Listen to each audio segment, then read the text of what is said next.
Assalamualaikum warahmatullahi wabarakatuh teman-teman. Kembali berjumpa bersama channel Bekebun 78. Terima kasih Anda masih menyaksikan video-video yang kami sajikan ke hadapan Anda. Tentunya kami berharap video-video yang kami sajikan dapat bermanfaat bagi Anda semua, dapat menambah wawasan bagi kita semua dalam upaya kita untuk meningkatkan produktivitas dari tanaman sawit kita. Nah teman-teman, kalau biasanya saya membahas mengenai Ajinomoto, bagaimana kita mengupayakan Ajinomoto agar dapat menjadi pupuk tanaman sehingga dapat meningkatkan produktivitas tanaman. Nah sekarang ini juga kita akan memberikan tambahan wawasan kepada kita semua bagaimana kita memelihara tanaman sawit kita dengan menggunakan pupuk-pupuk kimia. Nah ini tentunya bagi teman-teman yang memiliki kemampuan untuk membeli pupuk, ini memang sebaiknya kita membeli pupuk yang memiliki unsur hara yang lengkap dan cukup. Dan ini biasanya terdapat pada pupuk kimia dan pupuk-pupuk lainnya. Nah oleh karena itu teman-teman, pada kesempatan hari ini kita akan bahas bagaimana proses agar tanaman sawit kita apabila kita menggunakan pupuk kimia ini dapat menghasilkan produktivitas yang tinggi. Seperti apa? Mari kita saksikan videonya berikut ini.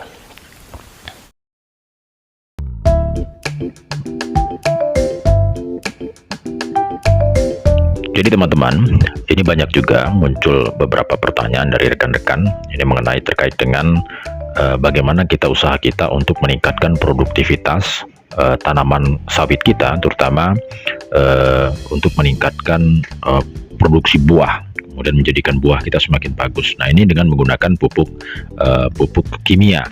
Nah di sini akan saya sampaikan sedikit, kita berbagi informasi, terutama bagi teman-teman semua. Akan sedikit berbagi pengalaman kalau kita menggunakan pupuk kimia. Nah, di mana teman-teman kita ketahui bahwasanya pupuk ini merupakan faktor yang sangat penting, di mana ini untuk menunjang pertumbuhan dan juga tentunya produktivitas tanaman.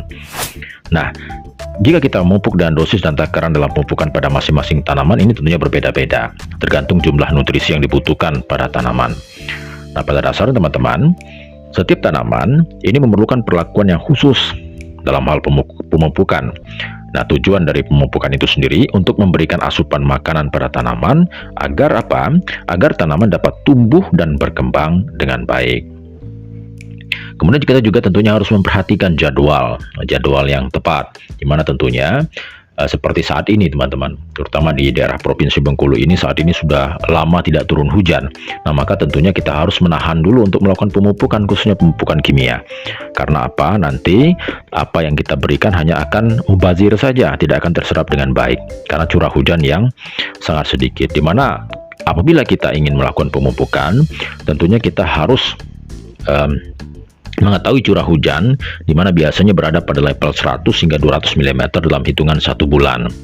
Sedangkan di level paling rendah itu antara 60 mm per bulan. Nah, jadi kita harus memperhatikan hal-hal seperti ini agar apa? Agar pemupukan itu benar-benar dapat diserap dengan baik oleh tanaman sawit kita. Nah, teman-teman, untuk selanjutnya seperti apa sih urutan pemupukan yang baik, terutama untuk urutan pemupukan menggunakan pupuk-pupuk kimia. Nah nanti misalnya sudah masuk ke musim hujan, maka kita sudah bisa melakukan pemupukan. Dan apa yang harus kita lakukan? Yang pertama teman-teman, yang kita lakukan adalah kita memberikan pada tanaman sawit kita pupuk dolomit. Nah, kenapa kita harus menggunakan pupuk dolomit terlebih dahulu sebelum menggunakan pupuk yang lain? Karena apa teman-teman? Karena dolomit ini mengandung magnesium, kemudian mengandung kalsium, juga mengandung karbonat, di mana fungsinya untuk menaikkan pH atau derajat keasaman tanah. Nah, dengan derajat keasaman tanah yang normal, maka tanaman sawit akan lebih mudah untuk menyerap unsur hara yang kita berikan selanjutnya.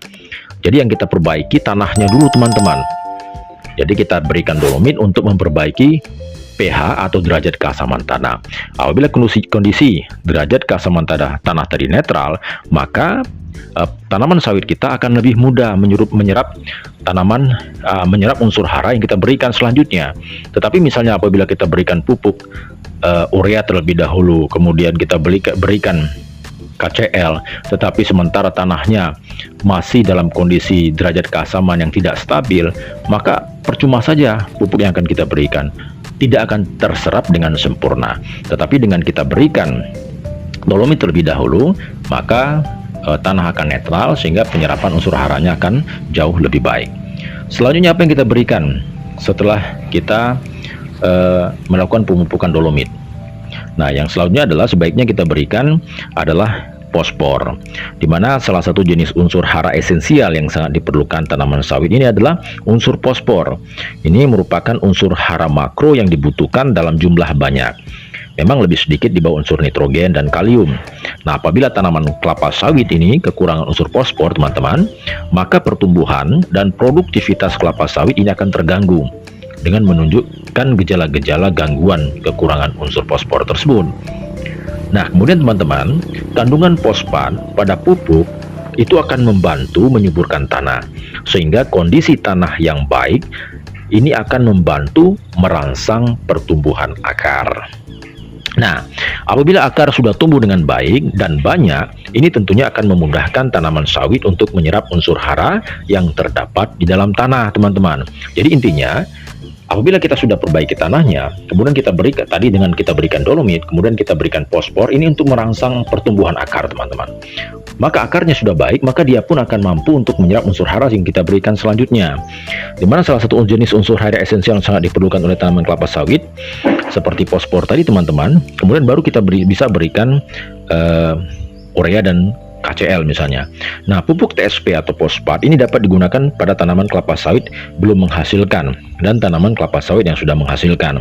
Dimana cara menggunakan TSP untuk tanaman kelapa sawit ditaburkan di arah piringan atau dibenamkan dengan dosis yang direkomendasikan, teman-teman. Jadi seperti itu tadi urutannya. Yang pertama dolomit, kemudian kita berikan fosfor. Nah, kemudian apa selanjutnya, teman-teman?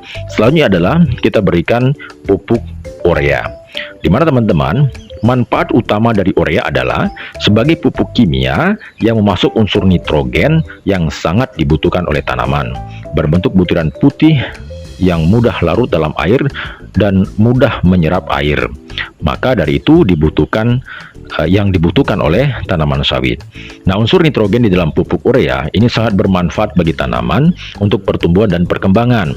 Manfaat lainnya antara lain, pupuk urea ini membuat daun tanaman menjadi lebih hijau, menjadi lebih rimbun dan segar.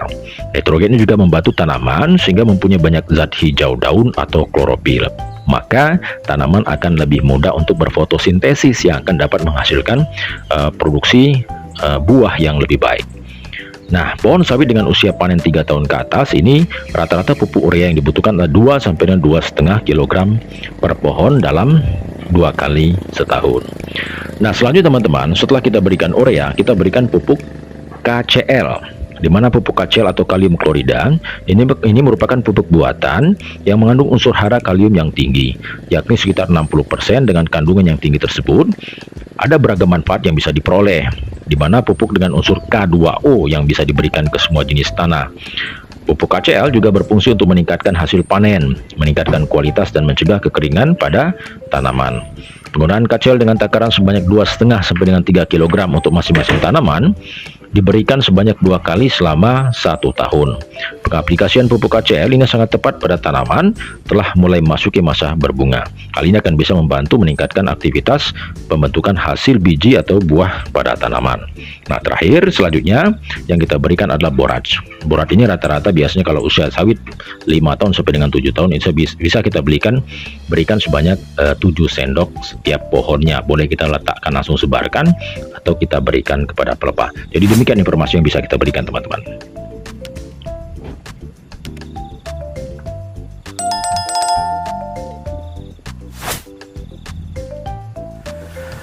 Nah, teman-teman, telah kita saksikan tadi video bagaimana agar produktivitas tanaman sawit kita meningkat dengan menggunakan pupuk kimia. Semoga apa yang kami sajikan tadi dapat bermanfaat. Terima kasih. Assalamualaikum warahmatullahi wabarakatuh dan salam tandan berduri.